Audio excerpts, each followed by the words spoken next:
Hi friends, நம்ம இன்றைக்கி என்ன பார்க்க போகிறோன்னா பால் கொழுக்கட்டை ரெசிபி பார்க்க போகிறோம். வாங்க இப்போ வீடியோக்குள்ளே போகலாம். ஸ்டவ்வை ஆன் பண்ணிவிட்டு தண்ணியை கொதிக்க வச்சிடலாம்.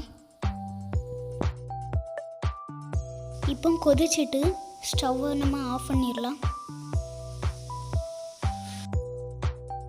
ஒரு சட்டியில் அரிசி மாவு எடுத்து வச்சுக்கோங்க. அதில் தேவையான அளவு உப்பு போட்டுடலாம்.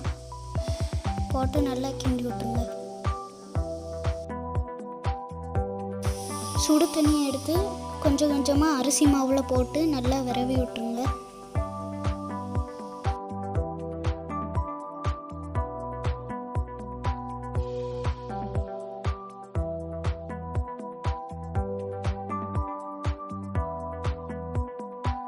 இப்போ மாவெல்லாம் நல்லா உருட்டியாச்சு.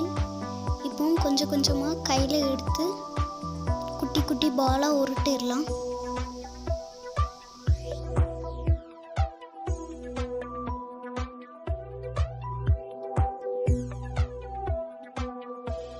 இப்போ அவ்வளோத்தையும் உருட்டியாச்சு. மிக்ஸி ஜாரில் கொஞ்சம் போல் தேங்காய் எடுத்து வச்சுருக்கோம். அதில் கொஞ்சம் போல் தண்ணி ஊற்றி தேங்காய் பாலை அரைச்சிடலாம்.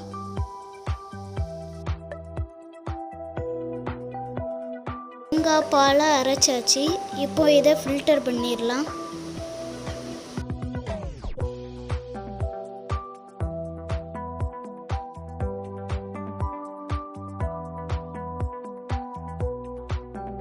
தலைப்பாலை தனியாக வச்சிடலாம்.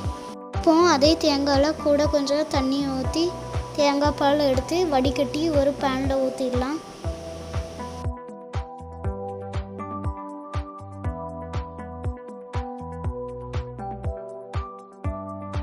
ஸ்டவ்வை பற்ற வச்சுட்டு இந்த பால் கொதிக்கிற வரைக்கும் வெயிட் பண்ணலாம். லேசாக கொதிச்சுட்டு சீனி போட்டுடலாம்.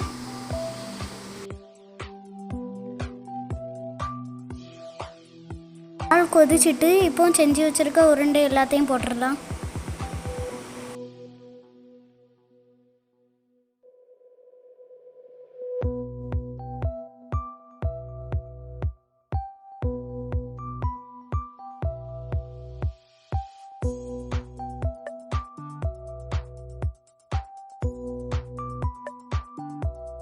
வெந்துட்டு பாலெல்லாம் இப்போ எடுத்து வச்சுருந்த தலைப்பாலை ஊற்றிடலாம். உள்ள தலைப்பாலை ஊற்றிட்டு லேசாக சூடானதுக்கப்புறம் ஆஃப் பண்ணிடலாம்.